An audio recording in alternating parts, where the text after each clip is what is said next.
Bismillahirrahmanirrahim. Assalamualaikum warahmatullahi wabarakatuh. Alhamdulillah, puji dan syukur senantiasa kita pada Allah Subhanahu wa taala atas rahmat dan karunia-Nya kita masih bisa dikumpulkan di sini. Pada hari ini kita mendapatkan tamu spesial, ada Bunda Yana yang telah memberikan kita banyak sekali pencerahan. Alhamdulillah. Atas izin Allah pula kita pada hari ini masih bisa merasakan nikmat-nikmat Allah, beribadah kepada Allah, dan mudah-mudahan apapun yang sudah kita lakukan ini menjadi pemberat kita yang baik nanti yaumil qiyamah untuk menuju kepada surganya Allah. Amin.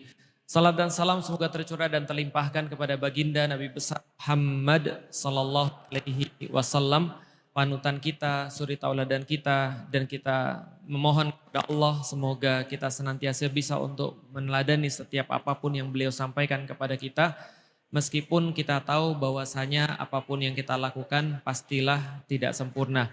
Dan mudah-mudahan ketidaksempurnaan itu bisa kita tutupi dengan kecintaan kita terhadap Rasulullah Muhammad sallallahu alaihi wasallam. Alhamdulillah Bapak Ibu sekalian saudara rahmati Allah. Saya kira hanya istri wali kota, ternyata ustazah. Masya Allah ya. Jadi pengetahuan beliau sangat dalam dan memang beliau sudah khusus yang mempelajari sains keluarga ya, family science, luar biasa ya. Itu sebenarnya kita juga bahas Bunda di dalam kajian-kajian kita karena memang penting banget tentang hubungan antara laki-laki dan wanita. Dan walaupun kita belum koordinasi, yang mau saya sampaikan memang benar-benar pas. Karena pada hari ini saya mau membahas tentang hasil-hasil pendidikan saudara-saudara kita yang ada di Gaza. Karena bagaimanapun juga saya secara pribadi ini masih masih belum bisa move on. Selama saudara-saudara kita di sana masih bermasalah, saya tetap harus jadi penyambung lidah mereka dan mempelajari apapun yang kita perlukan daripada mereka. Ada satu ayat Bapak Ibu sekalian yang tadi sangat nyambung dengan yang disampaikan oleh Bunda Yana, yaitu adalah Allah menyampaikan di dalam Al-Quran surat Al-Baqarah ayat 205. Allah sampaikan wa idza tawalla sa'a fil ard. Allah sampaikan ketika mereka berpaling dari kalian, sa'a fil ard, maka mereka segera membuat kerusakan di atas muka bumi. Siapa yang dimaksud? Yang dimaksud adalah golongan orang-orang munafik dan golongan orang-orang kafir. Maka kalau teman-teman lihat di dalam Al-Quran, Allah itu bilang bahwa ada 3 tipe manusia. Satu adalah orang-orang mukmin yang kita sudah belajar di dalam Al-Quran. Surat Al-Baqarah 1-5 itu cerita tentang orang-orang mukmin. 6-7 itu cerita tentang orang-orang kafir. Dan lalu kemudian 8-20 nanti nyambung lagi di ayat ratusan lagi itu bercerita tentang orang-orang munafik. Berarti bisa dikatakan orang yang paling dikit itu sebenarnya orang kafir, itu dikit. Yang orang yang lebih banyak kedua orang mukmin, itu 5 ayat. Tadi kan kalau kafir cuma 2 ayat ya. Orang mukmin 5 ayat, orang kafir 2 ayat. Orang-orang yang munafik itu ada 13 ayat. Jadi ada 13 ayat, jadi banyak sekali tes. Nah jadi ada banyak sekali, ada 13 ayat. Nah orang-orang munafik ini tugasnya merusak. Kalau orang-orang kafir juga merusak tapi nggak sehebat orang-orang yang munafik. Maka kalau kita berbicara tentang kerusakan di atas muka bumi, itu adalah kerjaannya orang selain orang muslim. Karena teorinya, idealnya orang muslim itu pasti memperbaiki. Makanya di dalam Al-Quran ketika Allah turunin surat Al-Baqarah yang berisi tentang semacam kayak tujuan hidup manusia. Apa yang Allah sampaikan? Allah sampaikan bahwasanya aku menjadikan manusia tugasnya sebagai khalifah. Khalifah itu tugasnya apa? Khalifah tugasnya adalah membangun dan memperbaiki. Itu tugasnya khalifah di dalam Al-Quran.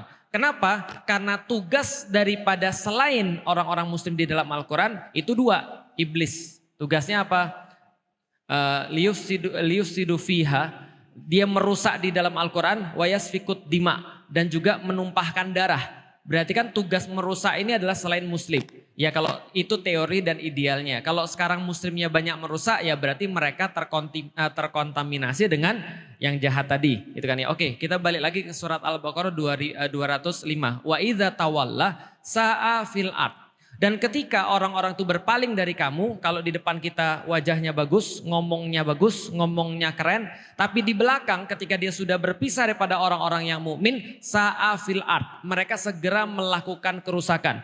Liyufsida fiha, mereka merusak di atas muka bumi itu. Wa yuhlikal hartha wan nasl, dan mereka merusak dua hal. Jadi Allah sudah ngasih tahu rahasia di dalam Al-Quran bahwasanya orang-orang yang gak suka dengan Islam, orang-orang yang mereka gak mau untuk menerima hidayah, orang-orang yang tugasnya merusak, apa yang mereka rusak? Kata Rasul kata Allah cuma dua yang dirusak. Yang pertama adalah al-harth, yang kedua adalah an-nasl. Kalau gitu kita bahas yang pertama apa? Al-harth wan nasl.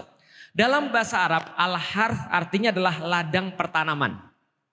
Al-harth adalah ladang pertanaman. Contoh, ibu-ibu lihat sawah itu namanya harth. Ibu-ibu lihat ladang untuk kebun itu namanya harth.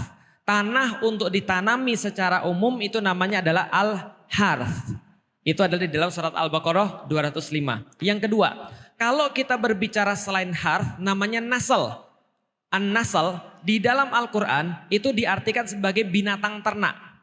Atau diartikan sebagai peternakan. Jadi kalau misalnya di dalam terjemahan, kambing itu adalah an-nasl, sapi adalah an-nasl dan seterusnya. Tapi an-nasl sebenarnya bukan bermakna binatang ternak. An-nasl di dalam bahasa Inggris, jadi gini ya, mohon maaf. Salah satu yang dibahas kenapa Al-Quran itu harus dalam bahasa Arab. Itu karena bahasa Arab itu punya banyak pengertian. Gak seperti bahasa Indonesia yang punya sekitar cuma berapa ya? 75.000 vocabulary, 75.000 kosakata. Inggris punya 150.000 kosakata. Bahasa Arab udah gak usah dihitung, terlalu banyak kosakatanya. Karena kita mewakilkan sesuatu dengan kosakata. Contoh misalnya, orang Sunda itu punya lebih banyak kosakata daripada bahasa Indonesia. Ya kan ya? Jatuh sama pantat-pantatnya itu beda dengan jatuh satu kaki, jatuh dua kaki, kepleset, tergelincir itu beda. Paham ya? Apa bilet atau apa segala macam nggak apal saya. Pokoknya jatuh aja. Banyak sekali kata-katanya. Jawa itu lebih banyak kata-katanya daripada bahasa Indonesia. Inggris itu lebih banyak. Makanya kosakata itu sangat berpengaruh dengan kemampuan untuk belajar. Makanya kalau literasi asing itu lebih banyak memberikan pengertian, itu karena memang bahasanya. Balik lagi kepada an-nasl. Kalau diartikan dalam bahasa Indonesia an-nasl, binatang ternak kurang tepat juga. Karena dalam bahasa Inggris kalau kita artikan an-nasl adalah offspring. Offspring artinya adalah keturunan. Offspring bukan hanya keturunan tapi lebih tepatnya lagi adalah bibit keturunan. Jadi kalau misalnya diartikan dalam bahasa ternak, maksudnya adalah ternak itu kan beranak terus. Gitu kan maksudnya kan ya. Nah itu maksudnya an-nasl. An-nasl jadi bisa dikatakan bibit atau bisa dikatakan benih. Oke kalau gitu kita coba artiin. Mereka orang-orang yang munafik itu merusak di atas muka bumi dengan merusak apa? Liyuhlikal hartha wan nasl. Mereka merusak dua. Satu, mereka merusak ladang pertanaman. Yang kedua, mereka merusak bibit-bibit tanaman. Paham sampai di sini? Berarti ada dua yang dirusak. Pertama ladangnya dihabisi, yang kedua adalah bibit-bibit tanamannya dihabisi. Bukankah itu yang sekarang kita lihat? Yang ada di Gaza sana, yang ada di Palestina sana. Ibu-ibu tahu apa tanaman asli orang-orang Gaza? Wattini wazzaitun. Itu adalah ayat yang turun memang untuk menggambarkan kondisi Syam, kondisi Palestina. Maka ketika ayat itu turun, Rasulullah langsung memandang ke arah Syam untuk menjelaskan kepada para sahabat tentang pentingnya tanah Syam yang dipenuhi dengan tin dan zaitun. Maka sampai sekarang zaitun terbaik itu ada di mana? Ada di Palestina. Adanya di Spanyol juga ada, di Turki juga ada, tapi endeminya ada di Palestina. La syarqiyah wala gorbiyah. Kata Allah, zaitun itu harusnya adanya bukan di timur dan bukan di barat, tapi di tengah-tengah. Syam itu pertengahan dunia, Palestina itu pertengahan dunia. Bayangin, pohon zaitun ini ditanam, kalau ditanam saat ini 20 tahun lagi baru berbuah.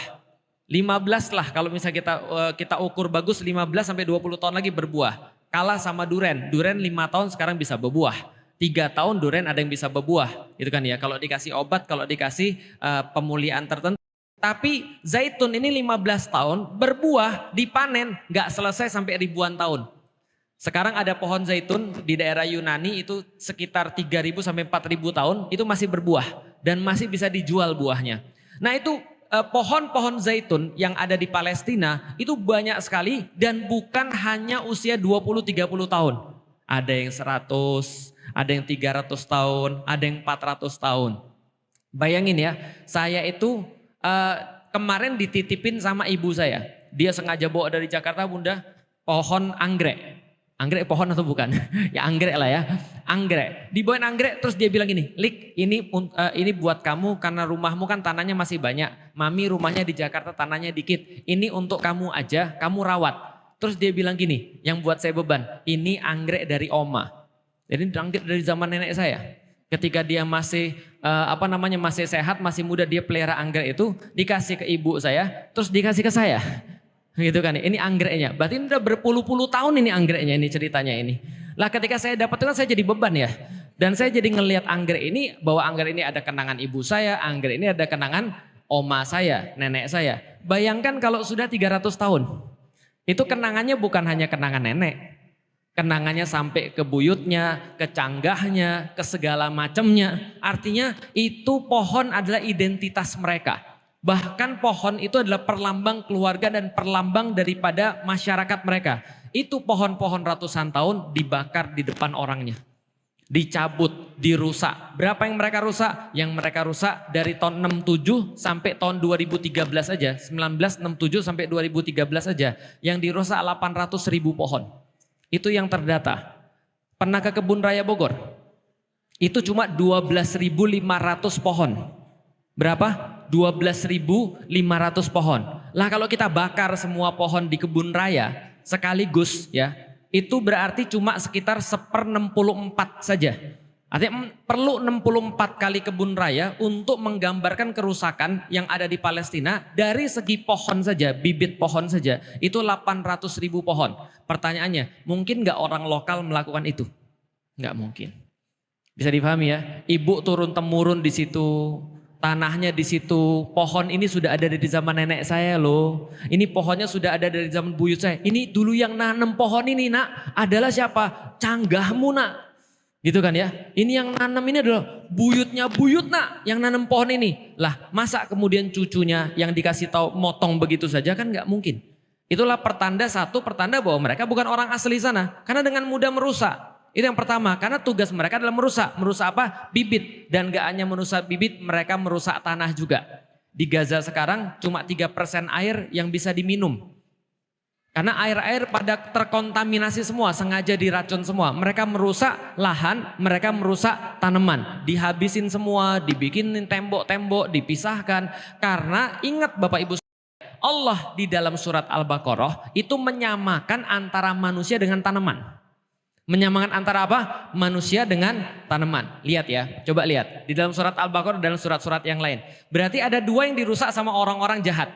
Pertama yang dirusak apa? Al-harth. Yang pertama disebut Allah adalah al-harth atau ladang pertanaman. Yang kedua disebut Allah adalah an-nasl atau bibit tanaman. Tapi apakah Allah hanya berbicara tentang ladang pertanaman dan juga berbicara tentang bibit pertanaman saja? Jawabnya tidak. Lihat di dalam Al-Quran. Nisa'ukum harthu lakum. Sesungguhnya perempuan-perempuan kalian itu wahai laki-laki seperti ladang pertanaman. Betul enggak? Betul kan ya? Berarti yang dirusak selain ladang pertanaman apa? Oleh orang-orang jahat. Perempuan. Yang pertama kali dirusak perempuan. Wan nasal. Yang kalau perempuan adalah ladang pertanaman, yang bawa bibitnya siapa? Laki-laki. Maka ulama-ulama berpendapat ayat ini menjadi dalil bahwasanya kerusakan terbesar dan mendasar kepada kaum muslim dan seluruh dunia adalah merusak fungsi laki-laki dan fungsi wanita. Itu yang dirusak. Kenapa? Karena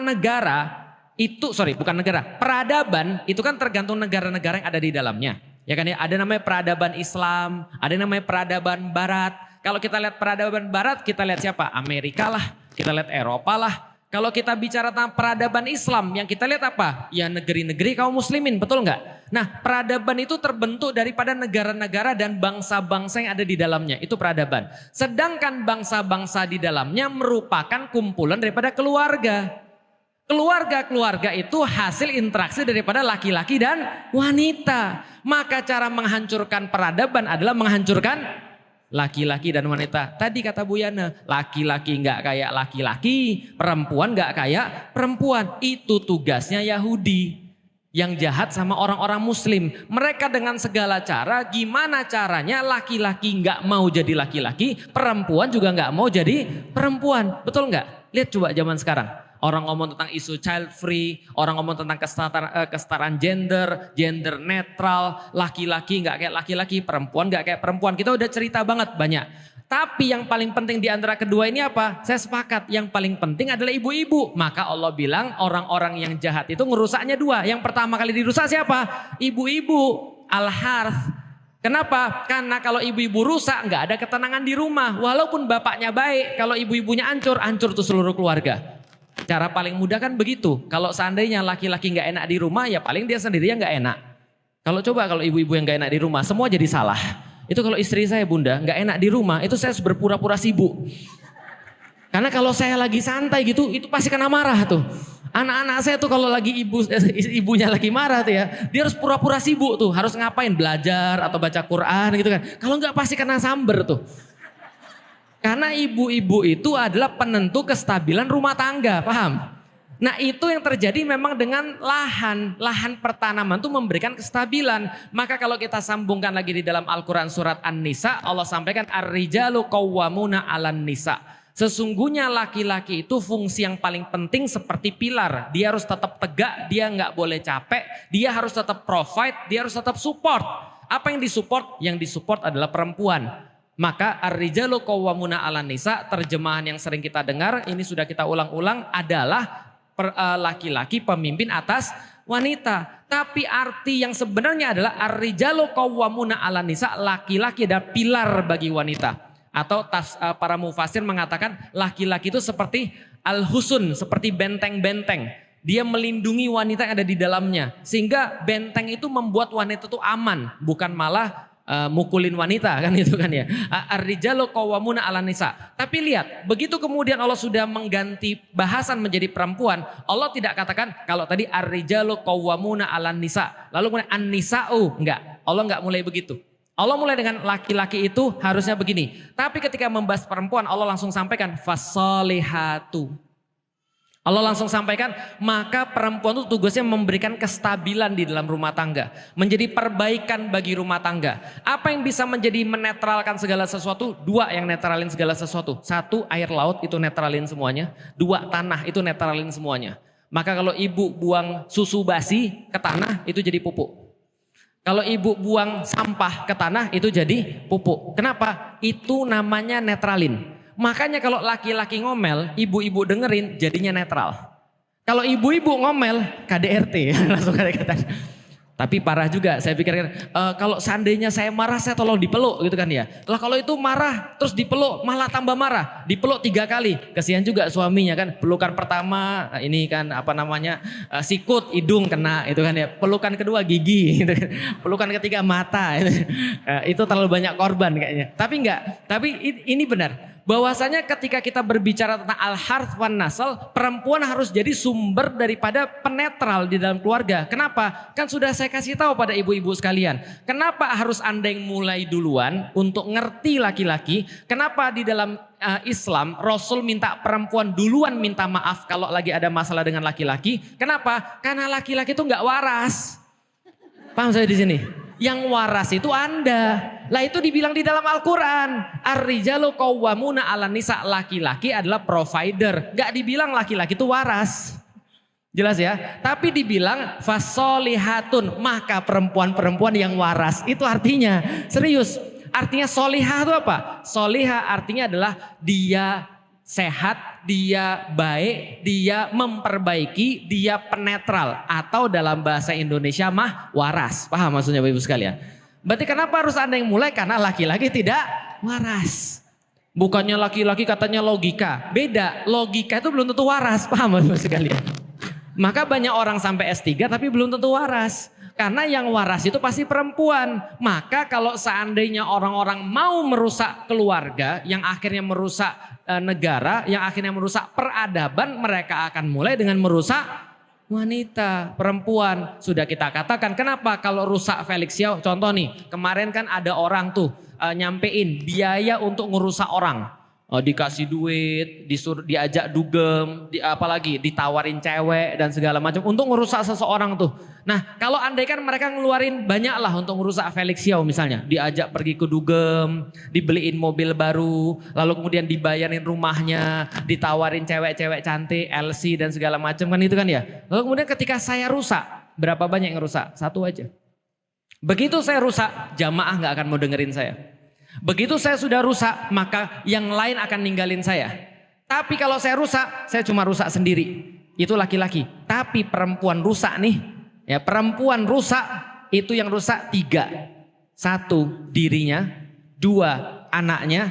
3, suaminya. Kenapa? Tidak mungkin ada suami yang bisa untuk survive kalau ibu-ibunya nggak pinter. Nggak ada suami yang bisa melakukan hal-hal besar tanpa support istrinya. Betul begitu? Rasulullah Shallallahu Alaihi Wasallam, contoh yang paling baik bagi kita, itu suatu waktu pernah agak sedikit ke-trigger kalau bahasa kita. Dengan apa? Dengan ucapan daripada Bunda Aisyah.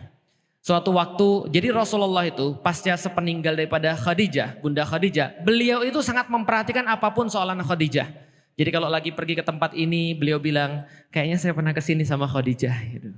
Lagi makan sesuatu, kayaknya saya pernah makan ini sama Khadijah. Nah, kira-kira kalau Anda jadi Bunda Aisyah, kira-kira gimana? Nah, agak ke-trigger kan ya. Nah, suatu waktu setelah gitu, ada keluarganya Khadijah datang ke rumah. Maka Rasulullah tergopoh-gopoh langsung menyapa.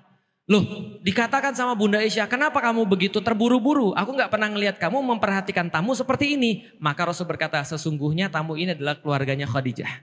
Paham ya? Karena beliau masih belum bisa move on dengan Bunda Khadijah. Maka Bunda Aisyah mengatakan begini, loh kok kamu masih peduli? Padahal sekarang Bunda Khadijah sudah di bawah tanah. Dan sekarang aku sudah jadi penggantinya. Benar gak? Benar dong, itu kan fakta. Tapi Rasulullah bilang, jangan berbicara tentang Khadijah. Kenapa? Lihat kata-kata Rasul, ketika orang-orang tidak meyakini aku, dia beriman kepadaku. Di saat orang-orang menahan tangannya dariku, maka dia memberikan seluruh hartanya bagiku. Dari dia aku mendapatkan keturunan bukan dari yang lain. Paham sampai di sini Bapak Ibu sekalian? Itu Khadijah bagi Rasulullah, supportnya luar biasa. Maka coba lihat, begitu Rasulullah mengalami masalah paling besar di dalam hidupnya, yaitu adalah ketemu Jibril. Masalah gak kira-kira? Lagi mana gak masalah? Gitu kan ya. Anda pernah nggak melihat sesuatu ngeri itu, seheboh itu? Kata Rasulullah, Jibril menampakkan kepada saya di Gua Hira. Itu seperti membentangkan seluruh sayapnya. Sayapnya Jibril ada berapa? 600. Kata Rasulullah sayap Jibril ada 600. Satu sayap itu sudah penuh dari ufuk timur sampai ufuk barat. Jadi satu sayap aja itu mata kita udah ketutup. Lah bayangkan ada 600 sayap, tiba-tiba ngomong Iqra. Lah gimana gak heboh? Rasul langsung gemeteran, langsung kemudian tergopoh-gopoh, panik gitu kan ya. Turun ke bawah, yang dicari pertama kali siapa? Coba lihat anak-anak kita. Anak-anak kita kalau lagi takut yang pertama kali disebut siapa? Bukan bapaknya kan? Nah itu tandanya bahwa dia akan nyari yang paling buat dia aman. Gitu maksudnya. Maka Rasulullah langsung nyari istrinya. Dan coba lihat, sepulang dari Taif, dilemparin batu sampai berdarah kakinya. Dia nggak bisa kemana-mana lagi. Setahu saya dalam sejarah saya baca sirah Nabi, cuma sekali Nabi mengeluh. Kapan? Saat itu. Bukan mengeluh. Beliau itu ngadu, bukan mengeluh. Ngadu kepada Allah. Ya Allah kok gini amat. Kok saya mendapati orang-orang ini kayak menolak saya. Sementara di sini aku ditolak, di rumahku aku mau dibunuh. Lah aku menyalahkan diriku sendiri. Rasul mengadu kepada Allah. Gak pernah ada satupun kisah di mana Rasul mengadu kepada Allah kecuali saat itu. Begitu pulang dia ke rumah. Tapi Khadijah sudah gak ada. Tapi yang dicari tetap Khadijah. Begitu Rasul futuh Mekah, yang dicari siapa lagi? Khadijah. Nyarinya di Ma'lah. Sudah dikubur. Artinya apa? Support laki-laki itu ada pada perempuan. Kalau perempuannya bermasalah di rumah, habis sudah itu suaminya. Gak usah jauh-jauh. Kalau Anda ngelihat Rasulullah gak bisa, saya masih hidup nih. Saya tuh nggak pernah bisa ngisi kalau istri saya marah. Serius. Jadi kalau saya lagi marah sama istri saya nggak mau ngisi. Nggak mau ngisi kajian. Kalau ada kajian, mending batalin. Kenapa? Saya bilang dalam hati saya, ngapain saya ngomong ke orang? Istri saya sendiri aja saya nggak bisa yakinin, istri saya sendiri saya nggak bisa urus. Paham nggak kira-kira maksud saya? Dan seumur hidup saya, alhamdulillah, cuma sekali saya batalin kajian gara-gara istri saya. Tapi pernah. Karena berbahaya banget. Orang-orang, jangankan orang muslim, orang Cina aja bilang gitu. Kalau ada orang bermasalah di kantor, cek dua. Satu, dia punya utang atau enggak? Yang kedua, ranjangnya beres atau enggak, itu aja. Karena laki-laki itu makhluk simpel. Paham ya? Dia enggak waras tapi dia simpel. Paham ya? Jadi kalau misalnya laki-laki itu ditemani oleh perempuan yang baik, sudah pasti dia akan bisa menghasilkan karya-karya yang baik. Artinya apa? Balik lagi, ketika orang-orang gak suka dengan Islam, orang-orang gak suka dengan kebenaran, yang dia hancurkan ada dua. Yang pertama apa? Al-harth. Yang dia hancurkan adalah perempuan, wanita. Itu yang dihancurkan terlebih dahulu. Yang kedua apa? An-nasl, yaitu adalah keturunan. Itu yang dihancurkan. Maka yang dihancurkan pertama perempuan, yang kedua baru laki-laki. Karena kalau perempuannya sudah habis semua. Sekarang saya mau nanya. Sekarang waktunya laki-laki atau waktunya perempuan? Laki-laki atau perempuan? Lihat seluruh film-film. Bagaimana mempengaruhi orang? Dari referensi. Kita udah bahas di kajian-kajian yang pertama. Referensi. Lihat semua perempuan. Sekarang film-film Hollywood. Sekarang film-film Marvel, Disney, semua tokoh utamanya dari laki-laki diganti jadi perempuan. Untuk menggambarkan perempuan tuh harusnya seperti apa. Benar nggak? Perempuan tuh idealnya seperti apa. Dan lama-lama makin jauh daripada fitrah manusia. Termasuk tadi feminis nggak banyak yang tahu. Tapi ada yang menarik, ibu-ibu pernah nonton Harry Potter? Pernah tahu Harry Potter? Tahu? Pernah nonton filmnya? Ada cewek namanya Hermione Granger, tahu? Yang paling pintar sihir itu loh. Nah itu kan di dunia nyata dia pejuang feminis. Lalu suatu waktu ketika dia ngasih sambutan, dia bilang begini. Bagi saya sangat masuk akal, dia bilang gini. Saya sudah lama berjuang dengan feminisme. Tapi tanpa saya sadari, ternyata gerakan feminisme ini sekarang bukan lagi gerakan menyamaratakan perempuan dengan laki-laki. Tapi sudah jadi gerakan yang membenci laki-laki. Itu yang salah. Jadi gerakannya membenci laki-laki. Kalau menyamaratakan laki-laki dan perempuan, Islam punya lebih baik daripada itu. Yaitu adalah Islam memperlakukan perempuan bukan lagi sama, tapi sesuai fitrah. Karena memang gak bisa disama-samain, beda. Seperti kata Bunda tadi, laki-laki punya pendekatan sendiri, perempuan punya pendekatan sendiri. Contoh, perempuan kalau seandainya dia lagi marah, dia harus disentuh, betul. Karena kulitnya lebih tipis. Dia lebih peduli dengan sentuhan. Tapi kalau laki-laki jangan disentuh-sentuh. Jelas ya. Jadi jangan pernah kalau lagi marahan sama suami Anda nyentuh dia. Jangan. Karena laki-laki beda otaknya. Kenapa? Laki-laki otaknya menganggap sentuhan adalah ancaman. Maka laki-laki gak mau disentuh. Contoh ya. Anak-anak SD pernah lihat ya. Cewek-cewek anak-anak SD kalau pergi ke WC ngapain tuh? Pegang-pegangan tangan. Itu apa, menghambat jalur transportasi itu. Sudahlah ke WC itu cuma itu aja lorongnya gitu kan ya. Jalannya cuma itu aja. Jalan pegangan tangan. Itu kan menghalangi orang, paham ya? Cewek-cewek kalau misalnya mereka lagi ngobrol mereka pasti sentuh-sentuhan gitu kan ya. Itu cewek-cewek memang begitu. Ketika kita lihat ada cewek, bukan kita. Ada cewek ngelihat cewek yang lain gitu kan ya. Lagi sedih terus dirangkul. Ada apa, curhat dong kan gitu kan ya. Terus dia ngomong iya nih gue lagi sedih nih kan gitu ya. Lah coba kalau laki-laki. Pernah laki-laki dilihat masuk ke WC gandengan tangan? Laki-laki tuh gak suka disentuh-sentuh, paham ya? Nah ada laki-laki contoh ya, lagi sedih. Terus ada laki-laki yang lain nih datang, ada apa? Curhat dong. Kira-kira gimana? Berantem itu bisa tuh. Jelas sampai di sini. Nah maka beda, nggak bisa disama-samakan. Perempuan punya fitrahnya, laki-laki punya fitrahnya. Maka ketika itu urusan anak, perempuan pasti lebih ngerti daripada laki-laki. Makanya rahim itu dititipkan pada Anda. Rahim itu dititipkan pada perempuan. Karena kalau dititipkan pada laki-laki, musnah itu peradaban manusia. Karena laki-laki tidak waras. Jelas di sini ya. Nah, kalau gitu kita lihat balik lagi. Pertanyaan saya, ketika beberapa hari ini saya ngelihat orang-orang yang ada di Gaza. Itu kan luar biasa ya. Kita tahu bahwa dunia ini dirusak dengan cara merusak laki-laki dan wanita. Somehow. Gimana ceritanya saya nggak tahu, tapi yang ada di Gaza itu nggak kena. Bisa difahami ya, yang ada di Gaza itu nggak kena. Coba lihat ya, coba lihat. Pagi tadi saya baru ngeliat satu video. Ada anak kecil 13 tahun terkubur di puing-puing 5 lantai. Jadi ada rumah 5 lantai hancur semua. Dia terkurung di dalam puing-puing itu. Jelas dia terluka di situ. Lalu kemudian ada orang terus ngomong dari luar. Kamu namanya siapa? Saya namanya Alma. Oh Alma, kamu sama siapa? Di sini ada bapak saya. Di sini ada ibu saya. Ada juga nenek saya. Mereka masih hidup. Mereka semua dalam keadaan hidup.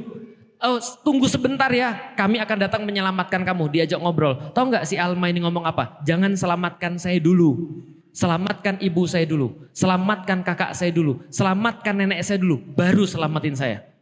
Saya bilang ini kan cerita-cerita para sahabat ya. Yang kemudian mereka di medan perang. Kemudian mereka terluka. Mereka perlu air. Lalu ada air di situ, mereka kasih ke sahabatnya. Setelah kasih ke sahabatnya, kemudian sahabatnya kasih ke yang lain. Setelah kasih ke yang lain, sahabatnya kasih ke yang lain lagi. Setelah itu kemudian mereka saling kemudian membagi air itu, nggak ada yang minum, saling kasih. Dan semuanya meninggal. Kenapa? Karena mengutamakan sahabatnya yang lain. Ini terjadi di sana. Lihat setiap diwawancarai orang-orang yang ada di sana. Rata, nggak semua. Nggak gede, nggak kecil, nggak tua, nggak muda. Semua omongannya sama. Semuanya dikaitin pada Allah. Betul nggak? Ada anak-anak terus ditanya, kalian dibagi berapa jatah air sehari? Air segini 2 botol.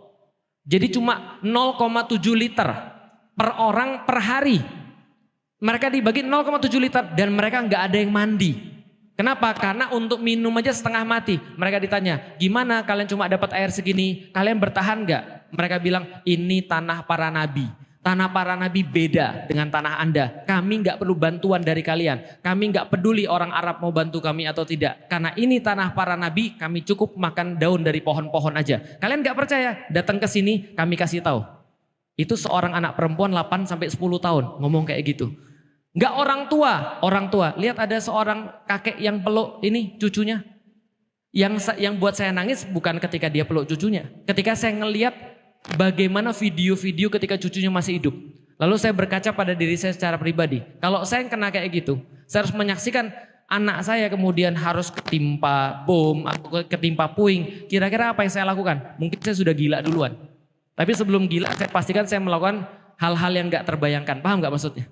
Artinya apa? Itu kan kalau normal, tapi di sana luar biasa. Makanya wajar ketika Rasulullah Shallallahu Alaihi Wasallam menyampaikan, "Idza fasada ahlus Syam, fala khairu fikum."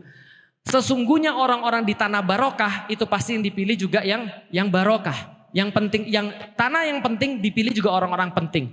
Ketika orang-orang ahlus Syam sudah rusak kata Rasul, maka tidak akan ada lagi kebaikan pada kalian. Artinya apa? Kalau orang-orang di situ saja rusak, maka kalian apa lagi?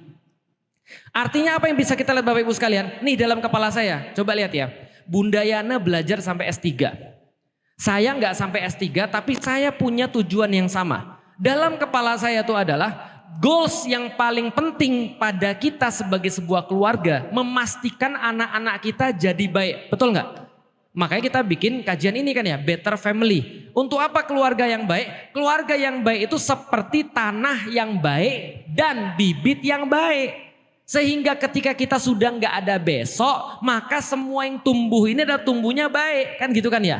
Dan ini adalah tujuan daripada setiap keluarga. Gimana anak kita bisa lebih baik daripada kita? Ridho nggak ibu-ibu kalau anaknya lebih solehah daripada ibu-ibu sekalian? Ridho banget. Malah kita bayar. Ada yang nanya ke saya, Ustadz perlu berapa Ustadz agar anak saya mau sholat? Sayangnya nggak bisa. Gitu kan ya, kita belajar, kita ngaji, kita berbuat baik, kita sedekah. Apa yang kita sebut dalam doa kita? Ya Allah jadikan ini wasilah bagi kebaikan anak-anak saya. Kan gitu kan ya?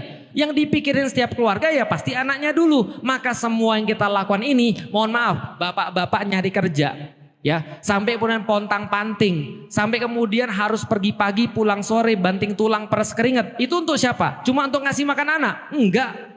Bapak-bapak melakukan itu memastikan agar anaknya sehat biar bisa dididik. Biar jadi keturunan yang baik. Benar enggak? Lah, ketika saya lihat Gaza itu, saya bilang sama istri saya apa? Dek, andaikan kita punya anak kayak gini, mati besok enggak apa-apa. Paham enggak sih maksudnya? Lah tujuan kita hidup itu untuk apa sih? Tujuan hidup kita kan untuk mewariskan generasi yang lebih baik.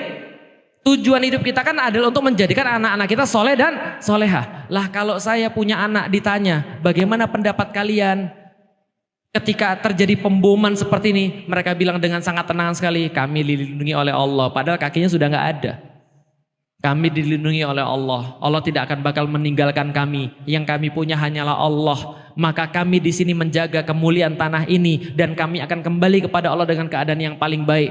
Ketika seorang orang tua diwawancarai, kamu nyalain Hamas atau tidak? Ini gara-gara Hamas nih nyerang duluan. Maka kemudian kalian jadi kayak gini. Mereka bilang Hamas nyerang, Hamas nggak nyerang, kami sudah dijajah kok.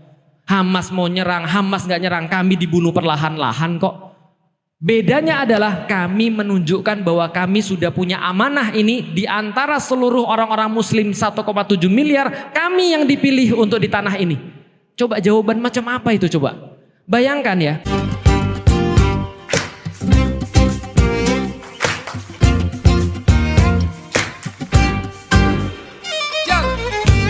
Bayangkan, Bu Yana buat sekolah ibu di 68, 60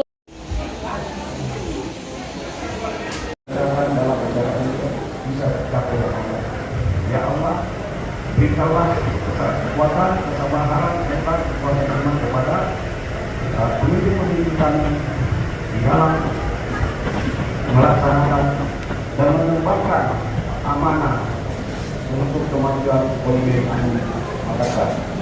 Ya Allah, ya Tuhan, dan tidak asing bagi kita bagi saudara. Ya. Beliau adalah pilar dari salah satu pilar dari alumni Semarang, dari Semarang, dan beliau juga merupakan tenaga ahli kami untuk di bidang ikhlak kebangsaan. Kemudian ada Kapten Bimo Setiawan, mana si gandanya. Selamat datang kami bergabung di padanya di ini alumni. Saudara-saudara, senior saya, lektir saya, junior saya, dan semua alumni baik yang hadir pada hari ini maupun yang tidak sempat hadir pada hari ini. Saya mengucapkan banyak terima kasih atas atensi, atas kepedulian menyampaikan.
Sukmaku di tanah Makassar,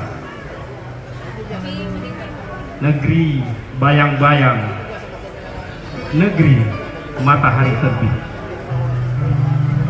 gunung-gunung perkasa, lembah-lembah menganga, kuburan-kuburan tua. Di dalam kelambu penuh dupa, berhadapan dengan dewata, dengan berlapis-lapis pakaian sutra, musik dan tari saling berlaga. Sukmaku di tanah Makassar. Memburu anoa di rimba belantara, menangkap kupu-kupu di tebing-tebing yang terjal. Sukmaku di tanah Makassar. Bersayap angin memiri, bersiul membelai kota dengan nilai-nilai. Menunggang kuda jantan yang berlari kencang, membawa impian ke garis kemenangan. Kerikil merah bermukim gemericing, pasir putih membentang panjang berkilauan. Sukmaku di tanah Makassar. Bersampan pinisi dengan layar daun lontar, dengan panji sutra warna-warni, mengejar debur ombak, menjilat gelombang, menyelam ke rahang karang, menyunting kerang, menyelam ke dasar tasik, memetik mutiara. Sukmaku di tanah Makassar.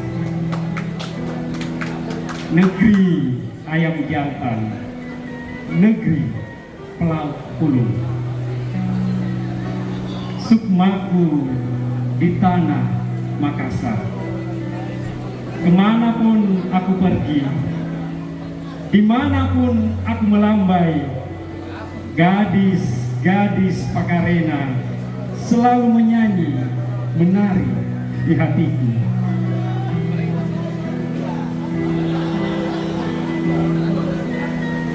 Sukmaku di tanah Makassar. Selamat tinggal puncak Lombok Batang. Selamat tinggal Hulu Jedeberang. Selamat tinggal Jalan Lantimojong. Selamat tinggal Jalan Nuri Baru. Selamat tinggal Karaina. Sukmaku di tanah Makassar. Mengejar Ibui, mengejar Juku Eja, mengejar debur ombak, menjilat lekuk gelombang. Sukmaku di tanah Makassar. Melengkik bersama kui-kui, merancak bersama para pasar, bergemuruh bersama Pakanjara.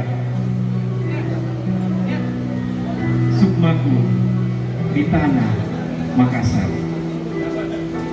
Meski Malino tidak berpohon lagi, meski Jeneponto tidak berkuda lagi, meski Losari tidak berair lagi, meski Sumba Opu tidak berpuing lagi, Sukmaku di tanah Makassar. Sukmaku di tanah Makassar.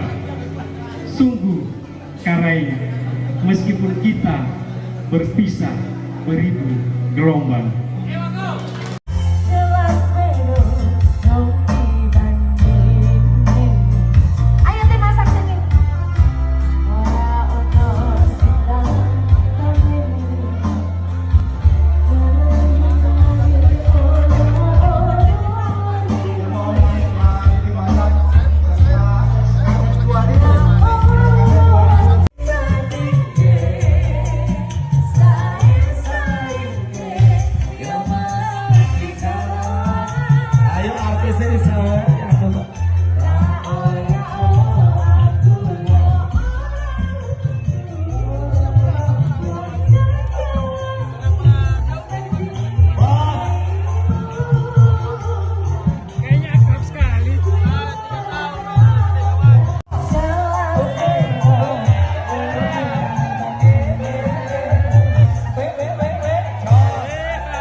bangga saya. Reuni ini mungkin pertama kali di Jakarta dihadiri oleh Direktur Polimarim serta para jajarannya, disertai tenaga ahli yang dibawa ke Jakarta. Sehingga inilah jadi motivasi besar kita para alumni yang ada di Jakarta khususnya dan di Indonesia pada umumnya. Dan ada pertanyaan saya dipilih jadi ketua. Apakah teman-teman alumni bersedia untuk membangun, untuk mesejahterakan, untuk membangkitkan IKA Polimarim wilayah Jakarta pada khususnya dan IKA Polimarim pusat pada umumnya? Bersedia. Mana sebelah sini? Sebelah sini setuju? Setuju? Oke, terima kasih. Ya, sambil ini berjalan teman-teman semuanya sukses sekali lagi. Silakan Pak. Kak Murni, video aku. Foto bersama dengan Video. Yuk kita turun, kita bisa ikut gabungan juga. Baikkan para petualang. Amis banget. Terus. Aku video sih aku. Paling cantik ini. Iya. Hai. Video. Sinar surya perlahan mulai terang. Lagi bebasan lagi, sekali lagi bebas. Suara gitar mengalunkan melodi tentang cinta. Tangannya diangkat semuanya, kita melambai, tangannya diangkat semuanya. Asik. Ada hati membara erat bersatu. Nyanyi bareng dulu, jangan bubarin, kita nyanyi bareng yuk. Getar seluruh jiwa Kita nyanyi bareng dulu. tercurah saat Ya kita nyanyi semuanya, kemesraan ini janganlah cepat berlalu. Siap, ya kencang ya. 1, 2, 3. kemesraan ini janganlah cepat berlalu. 8 kelurahan di Bogor. Nggak kurang-kurang ini sekolah-sekolah di Bogor. Yang mahal ada, yang murah ada, bahkan yang non formal juga ada. Kajian nggak habis-habis, benar nggak? Ibu-ibu bikin summer camp lagi, ada banyak lagi kuliah online atau segala macam. Semua ada di Indonesia itu dan nggak ada batasnya. Semua ada dan nggak ada batasnya. Tapi anak-anak kita tadi sudah diceritakan sama Bu Yana, kok bisa gitu? Sementara di sana sekolah hancur. Orang-orang tua sibuk nyelamatin diri, diperangi setiap tahun, mereka nggak punya fasilitas kayak kita, air 0,7 liter per hari, makanan juga nggak ada, kurang, mereka dijajah dan segala macam. Tapi anak-anak mereka, itu yang kita damba-dambakan, yang kita idam-idamkan. Ya nggak sih? Lah kalau saya hidup kita cuma tuh didik anak ya. Terus saya ngeliat anak kayak gitu, wajar nggak kalau saya bilang sama istri saya, kalau kita sudah punya anak kayak gini, mati besok saya siap. Betul nggak sih? Terus untuk apa lagi hidup kita kalau kita sudah punya anak kayak gini? Gitu kan ya. Nah pertanyaannya, kok bisa? Itu saya tanya kepada Ustadz Husein yang pulang ke Indonesia. Saya kan memang selalu nyari jawaban.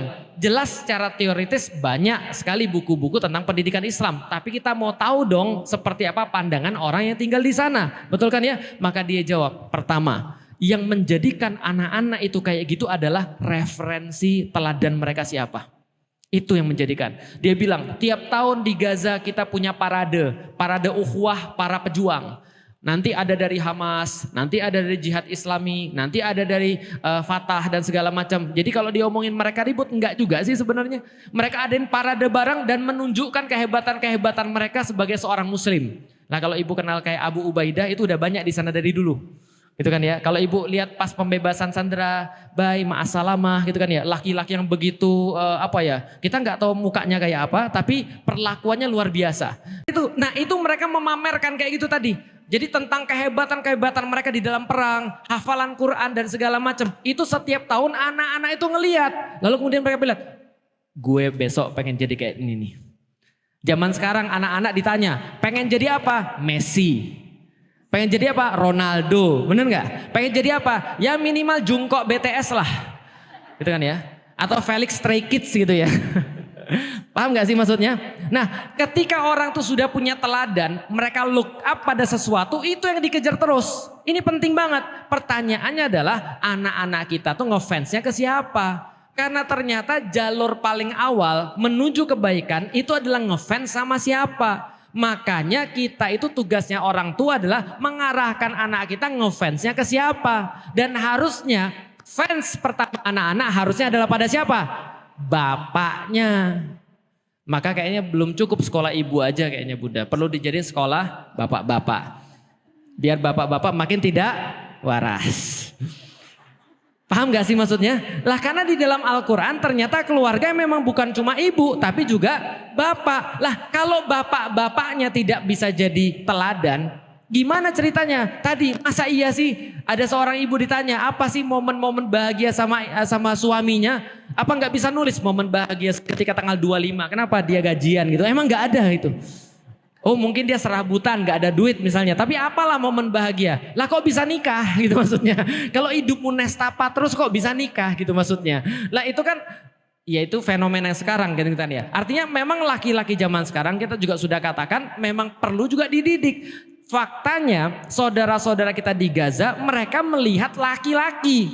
Paham gak sih? Rojul itu yang mereka lihat. Bukan hanya zakar. Bukan hanya jenis kelamin laki-laki, tapi yang mereka lihat adalah jantan tuh kayak apa. Oh jantan tuh kayak gini, umur 13 tahun dia sudah hafal Quran, yang minimal lah 15 juz atau minimal 10 juz. Yang dia lihat apa? Oh kayak gini laki-laki bertanggung jawab, melindungi keluarganya, provide pada keluarganya. Itu harus jadi contoh. Pertanyaannya sekarang contohnya di mana kalau di Indonesia? Ini agak sulit, karena kalau kita lihat di Indonesia, begitu bapak ibu buka TV, begitu bapak ibu buka YouTube, yang muncul laki-laki yang tidak perlu dicontoh. Paham gak sih maksudnya? Standar tuh dapat dari mana? Dari nonton TV. Apalagi standarnya? Tukang bohong. Standarnya apalagi? Tukang buang sampah. Standarnya apalagi? Melakukan kejahatan, motongin pohon, orang-orang yang nipu dan segala macam. Paham? Tahu gak kenapa saya tadi telat datang ke sini? Tetangga saya bakar sampah. Jadi harus saya tegur dulu, gitu kan ya. Mohon maaf Bapak, ini nggak boleh bakar sampah Pak. Terus dia bilang iya nanti saya matiin, tapi apinya masih hidup. Saya bilang saya tungguin Pak ya sampai apinya mati, gitu kan ya. Lah kenapa? Karena problematik. Lihat ya, kenapa contoh itu perlu banget? Begitu kita mentolerir perkara yang salah satu aja, yang lain akan nyontoh. Jelas sampai di sini? Maka kisah apa yang kita ajarkan pada anak-anak kita? Kita tuh jadi kayak apa? Saya bilang sama istri saya, tugas saya sebagai seorang ayah adalah apa? Menjadikan anak-anak saya punya kisah bagus tentang bapaknya. Paham ya? Maka ketika bapak saya nanya, ibu saya nanya, Lik gak usah terlalu frontal lah Lik. Ngapain sih kamu tuh Lik? Nanti bahaya loh. Kamu tuh nanti kalau ditangkap polisi gimana? Saya bilang polisi tuh baik-baik Mi. Dikit aja yang jahat tapi sering muncul. Jadi enggak. Polisi tuh baik-baik Mi, gak ada masalah. Terus ibu saya bilang, enggak Lik, jangan Lik. Saya bilang, ujungnya saya ngasih tau dia alasannya apa. Saya bilang gini, saya berhutang banyak pada orang-orang yang jadi orang tua saya dalam tanda kutip. Paham ya?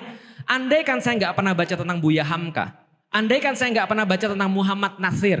Andai kan saya gak pernah baca tentang bapak-bapak pendiri negara yang benar-benar keren dalam memegang prinsipnya. Andai kan saya gak pernah baca tentang Muhammad Al-Fatih. Andai kan saya gak pernah baca tentang Muhammad Rasulullah. Saya mungkin gak akan jadi kayak gini. Bisa dipahami ya? Karena saya gak tahu cerita-cerita apa yang harus saya ambil. Saya gak punya contohnya siapa. Nah pertanyaannya kalau kita itu bisa jadi herois. Kita tuh bisa memegang kebenaran. Gara-gara kita lihat ada orang megang kebenaran lalu mati. Misalnya ada orang tahan gak korupsi lalu mati. Kita kan jadi punya contoh. Buya Hamka. Dikatakan apa? Pengkhianat negara. Menjual negara pada Malaysia. Muhammad Nasir dikatakan pembangkang negara. Apalah Felix Yao dikatakan radikal doang. Kenapa? Karena saya punya contoh. Saya pastikan anak-anak saya punya contoh. Jangan sampai mereka nggak punya contoh. Jangan sampai besok nanti mereka gede, mereka bilang, Abi tahun segini kejadian begini. Kenapa Abi diem? Padahal Abi tahu itu salah. Padahal Abi tahu mana yang benar. Kenapa Abi nggak ngomong? Itu saya pastikan. Itu bagi anak laki-laki. Bagi anak perempuan saya, goal saya udah jelas, saya bilang sama istri saya. Dek, besok nanti kalau anak perempuan saya nikah, keberhasilan saya sebagai seorang laki-laki adalah ketika dia ditanya, kamu mau nikah sama siapa? Dia bilang, saya mau nikah dengan orang yang kayak Abi. Paham maksudnya? Nah, ini adalah seorang laki-laki. Maka penting sekali, balik lagi ke Gaza. Kenapa sih mereka bisa kayak gitu? Mereka lihat contoh-contoh terbaik daripada bapak-bapaknya. Bapak-bapaknya benar-benar jadi laki-laki. Benar-benar jadi suami. Benar-benar jadi bapak bagi anak-anaknya. Dan kadang-kadang ini tidak datang secara langsung. Yang terjadi di Gaza itu kayak universitas. Jadi sekarang tuh kita banyak diajarin kan sama orang-orang sana kan ya. Berani tuh kayak apa, berpegang pada agama tuh kayak apa, bahkan mendidik anak tuh kayak apa. Pernah lihat ada video yang rame ibu lagi nasihatin anaknya. Nah, nggak ada yang penting selain Allah. Kalau ada apapun pasti Allah pengen yang terbaik daripada kita. Ada sebab kenapa kita dipilih menjadi penduduk Baitul Maqdis. Pernah dengar ada orang ngeluh di situ? Gak banyak saya dengar. Kalaupun ada, dikit banget orang yang ngeluh. Kenapa? Karena itulah pendidikan ibu-ibu mereka dan bapak-bapak mereka pada anak-anaknya. Oke, kalau gitu kita simpulkan. Apa kesimpulannya Bapak Ibu sekalian? Assalamualaikum warahmatullahi wabarakatuh. Saya masuk Islam pada tahun 2002 karena pertanyaan kenapa. Kenapa sih Tuhan itu harus Allah? Kenapa sih Rasul itu harus Muhammad? Kenapa sih agama itu harus Islam? Dan kenapa sih saya harus masuk Islam? Karena saya masuk Islam dengan pertanyaan kenapa, maka pertanyaan pertama yang saya tanyakan ketika saya masuk Islam juga kenapa? Kenapa sih Islam yang begitu hebat yang saya temukan ini, Islam yang begitu indah yang saya temukan ini, ternyata pada kejadiannya, pada faktanya tidak seperti teorinya. Islam yang sangat hebat, sempurna, paripurna, tidak ada tandingan, tapi ternyata pada kenyataannya kaum muslimin di mana-mana terpuruk, kaum muslimin di mana-mana terjajah, sangat mudah sekali diprovokasi. Mereka punya mental yang buruk, mereka punya skill individu yang tidak baik, mereka juga tidak bisa dipercaya. Inilah yang saya jawab dalam buku saya Beyond the Inspiration. Why? Bismillahirrahmanirrahim. Assalamualaikum warahmatullahi wabarakatuh. Alhamdulillah, puja dan syukur senantiasa kita panjatkan kepada Allah Subhanahu wa Ta'ala yang telah menciptakan manusia, memberikan petunjuk kepadanya berupa Al-Quran, dan kepadanya kita akan dikembalikan pada satu saat yang tidak ada keraguan di dalamnya. Maka salat dan salam semoga tercurah dan terlimpahkan kepada baginda Nabi besar Muhammad sallallahu alaihi wasallam, dan kita berharap ketika kita kembali kepada Allah Subhanahu wa Ta'ala, maka kita termasuk orang-orang yang diakui oleh Rasulullah sallallahu alaihi wasallam sebagai bagian daripada umatnya. Teman-teman sekalian sudah dirahmati Allah, tentu saja ketika kita dihadirkan, kita disodorkan tentang berita-berita mengenai Baitul Maqdis, tidak sedikit di antara kita yang merasa bingung, merasa kurang referensi, merasa mungkin tidak terlalu banyak informasi tentang kejadian-kejadian yang muncul di Baitul Maqdis. Kenapa bisa muncul, kok bisa sih kayak gitu, dan mengenai segala sesuatu yang berkaitan dengannya. Nah, karena itulah teman-teman sekalian, saya pikir baik kiranya kalau saya memberikan sebuah sharing tentang apa yang saya ketahui tentang Baitul Maqdis. Karena saya juga sama teman-teman sekalian seperti orang-orang muslim yang pada umumnya, saya berawal daripada orang yang nggak ngerti tentang Baitul Maqdis. Saya nggak tahu tentang apa yang terjadi di sana. Kenapa sih orang-orang itu senantiasa ada krisis kemanusiaan di situ, ada perang di situ, dan ada segala sesuatu yang kayak nggak damai lah. Padahal kalau misalnya kita lihat itu kan adalah simbol daripada agama-agama yang ada di dunia. Terutama ada 3 agama besar, yaitu adalah Yahudi, Nasrani, dan Islam. Tapi kenapa sih daerah itu tidak kunjung damai dan terus-menerus konflik? Nah, ketika saya nggak ngerti itu, walaupun saya sudah muslim pada saat itu, saya juga punya satu kecenderungan untuk ya tidak ngeh dan tidak aware dan tidak punya keberpihakan mungkin karena saya nggak ngerti apapun. Karena itulah saya coba untuk mencari tahu tentang apa sih yang sebenarnya terjadi di Palestina, apa yang terjadi di Baitul Maqdis, dan termasuk kita akan coba menyampaikan juga term apa sih yang paling tepat untuk membicarakan masalah yang ada di sana.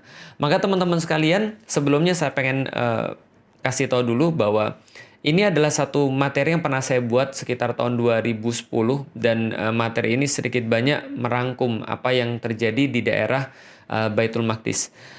teman-teman tahu ya bahwa di Palestina yang sekarang teman-teman kenal itu ada 2 daerah sebenarnya. Yang pertama adalah daerah West Bank atau tepi barat Sungai Yordan yang itu cenderung lebih aman, dan satu lagi adalah wilayah yang namanya Gaza.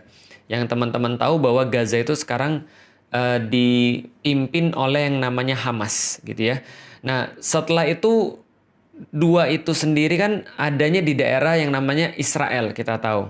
Nah, kita nggak apa-apa, kita punya pandangan dulu tentang itu, tapi saya akan sedikit sharing ini, insya Allah nanti akan membuat teman-teman paham tentang gambaran besarnya seperti apa. Dan teman-teman juga tahu bahwa Gaza ini kan kayak the world largest prison. Kenapa? Karena Gaza ini sendiri itu kayak satu daerah yang nempel di Mesir, jadi perbatasan sebelah mana tuh ya? Timur, selatan, barat daya. Jadi barat dayanya itu berbatasan dengan Mesir. Jadi disitulah ada pintu yang namanya pintu Rafah, dan selain pintu Rafah itu selain itu ada 7 pintu yang lain lagi yang memang langsung berbatasan dengan Israel. Sementara yang sebelah barat itu dia berbatasan dengan Laut Mediterania. Jadi memang Gaza ini ketutup dari manapun. Dia kayak disebut the world largest prison, dan benar-benar hidup mereka itu terkunci dari arah mana saja, sehingga pernah mereka diboikot listrik, air bersih juga susah di sana, dan mereka juga kesulitan dengan segala macam fasilitas, tapi somehow mereka tetap bisa survive, yaitu adalah pertolongan Allah Subhanahu wa taala. Itu adalah Gaza. Dan Gaza ini sendiri terletak di satu wilayah lagi yang dikenal sama orang-orang disebut dengan Palestina. Jadi Palestina ini apa nanti juga akan kita jelasin. Dan di situ ada satu kota yang sangat penting bagi 3 agama yang disebut dengan bahasa internasional sebagai Yerusalem. Kalau orang-orang Muslim mungkin lebih mengenalnya dengan nama Al-Quds gitu ya. Jadi Al-Quds atau orang-orang yang di internasional menyebut Yerusalem. Daerah ini semuanya, ini adalah daerah memang daerah suci terhadap 3 agama. Pertama agama Yahudi, mereka menganggapnya ini adalah agama yang suci.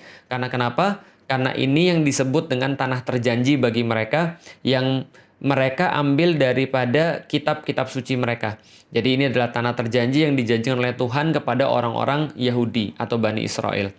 Sedangkan bagi orang-orang Kristen atau orang-orang Nasrani, ini juga menjadi tempat yang suci bagi mereka, karena disinilah letak Yesus mengadakan perjamuan terakhir sebelum dikhianati oleh Yudas Iskariot. Itu kepercayaan mereka.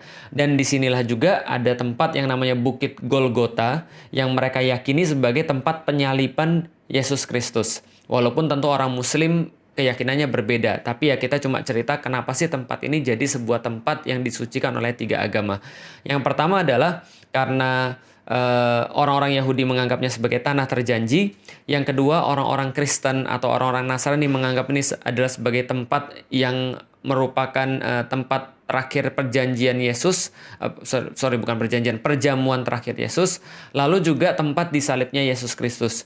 Sedangkan bagi orang Muslim, kita sudah tahu bahwa tempat ini menjadi kiblat pertama kaum muslim, yaitu adalah Masjidil Aqsa itu sendiri. Maka di dalam Al-Quran Allah mengabadikan semuanya ini, betapa penting kaum muslim ini terhadap daerah yang kita sebut tadi, dengan sebuah ayat yang disampaikan oleh Allah dalam surat Al-Isra. Subhanalladzi asra bi abdihi lailam minal masjidil haram ilal masjidil aqsal ladzi barakna haulahu.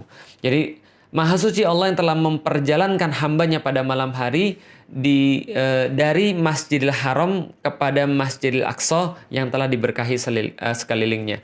Dan Rasulullah sendiri berpesan kepada kaum muslimin, kalau kalian itu jangan bersusah-susah untuk pergi kecuali ke 3 tempat, yaitu adalah Masjidil Haram, Masjid Nabawi, dan Masjidil Aqsa. Dan dalam banyak hadis-hadis yang lainnya, Rasulullah Shallallahu Alaihi Wasallam senantiasa menggarisbawahi pentingnya, indahnya, bagusnya, berartinya Masjidil Aqsa bagi kaum muslimin. Maka ini adalah menjadi sebuah tempat yang sangat penting bagi 3 agama di dunia.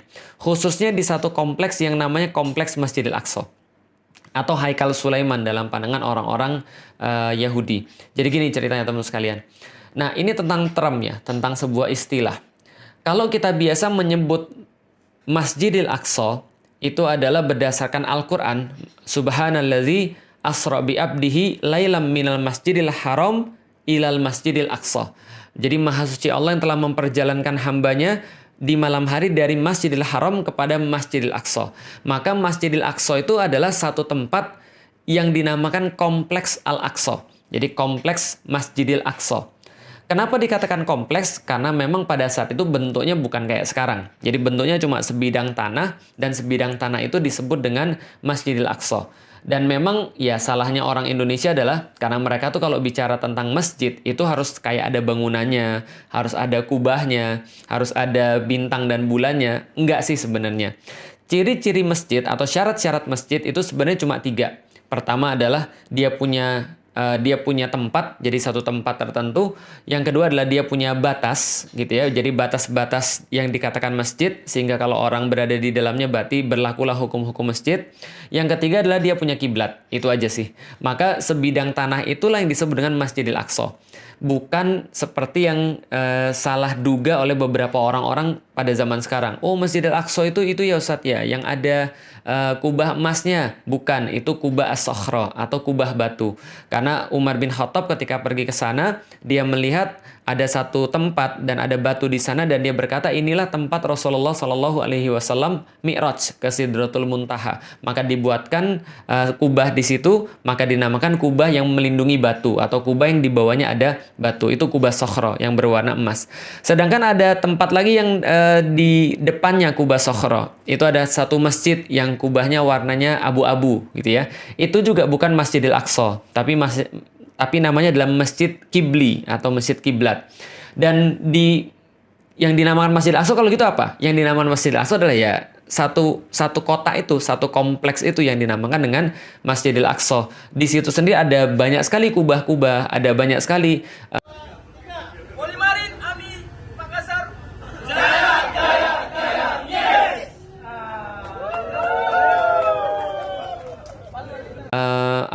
bangunan-bangunan, ada banyak sekali tempat wudhu dan seterusnya.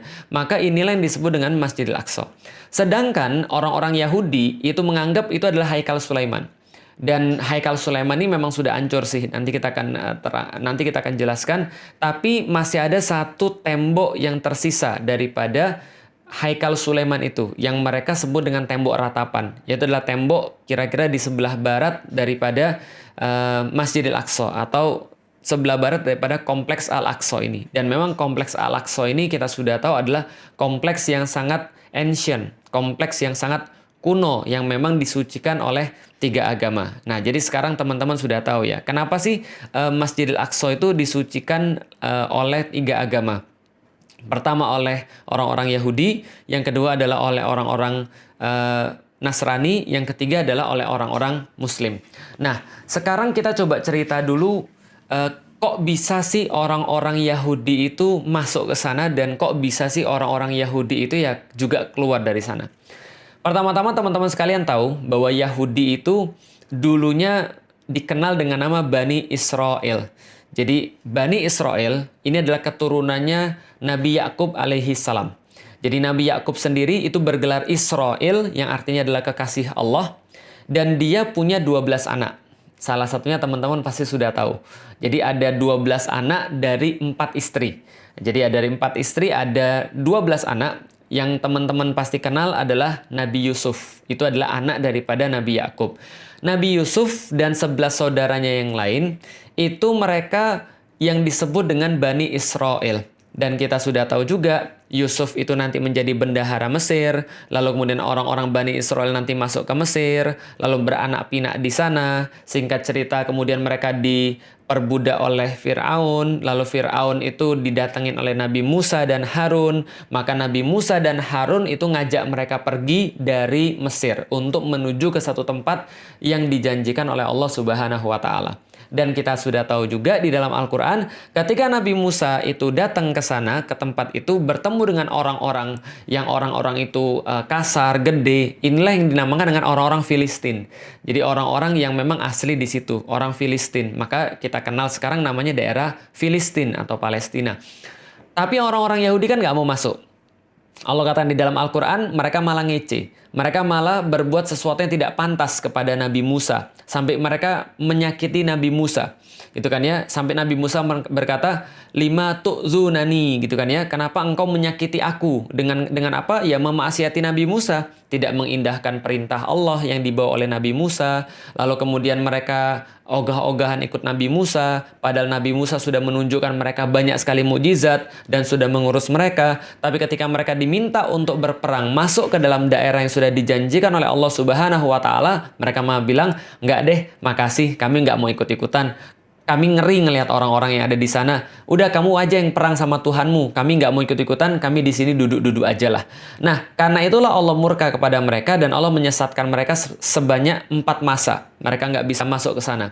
Dan mereka bisa masuk ketika zamannya nanti Yusha bin Nun yang melanjutkan pengurusan terhadap Bani Israel setelah Nabi Musa dan Nabi Harun. Dan itu pun mereka nggak berhenti buat masalah. Mereka malah kemudian ingkar terhadap perintah Allah. Mereka mempermainkan aturan-aturan Allah. Mereka malah membuat olok-olokan terhadap para nabi dan seterusnya.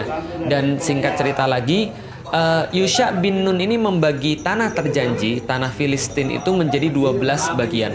Yaitu adalah merujuk pada 12 Bani Israel atau 12 anak-anak Nabi Yakub. Sedangkan Yusha bin Nun sendiri itu menjadi sebuah penengah di antara mereka untuk memerintah mereka. Karena memang urusan mereka senantiasa diurus oleh para nabi. Tapi ya itulah, bukan Yahudi kalau enggak bikin masalah. Mereka bikin masalah lagi. Mereka terpecah lagi, ribut lagi, dan akhirnya terbagi 2 wilayah. Wilayah pertama itu ada kerajaan Israel yang ada di utara. Wilayah kedua namanya kerajaan Yehuda yang ada di sebelah selatan. Jadi kalau misalnya kerajaan Israel ini mereka punya ibu kota namanya Samaria. Sedangkan ibu kotanya kerajaan Yehuda itu ibu kotanya Yerusalem. Seperti yang sudah kita tahu dan kita sudah ceritakan tadi. Dan ini mereka terus-menerus berselisih dan konflik satu sama lain. Terus-menerus konflik sampai akhirnya ada satu kerajaan namanya kerajaan Assyria itu menaklukkan kerajaan Israel yang ada di utara. Nah, ini saya sudah ringkaskan dan ini nanti insya Allah tulisan ini akan saya berikan pada teman-teman sekalian karena saya udah ngeringkasin beberapa tentang beberapa sejarah tentang Israel. Nah, jadi teman-teman sekalian, pada tahun 722 ini kerajaan Assyria 722 sebelum Masehi ya. Kerajaan Assyria ini menaklukkan wilayah bagian utara, yaitu adalah kerajaan Israel. Dan ketika dia mau menaklukkan kerajaan Yehuda, maka kerajaan Assyria ini keburu ditaklukkan sama kerajaan Babilonia. Jadi diserang sama kerajaan Babilonia yang rajanya sangat terkenal, namanya Nebukadnezar gitu kan ya. Bukhtanasir kalau dalam bahasa Arabnya. Nah, lalu kemudian Nebukadnezar ini melakukan juga penaklukan terhadap kerajaan Yehuda pada tahun 597. Dan pada tahun berikutnya, 596 sebelum Masehi, maka Haikal Sulaiman itu dihancurkan. Jadi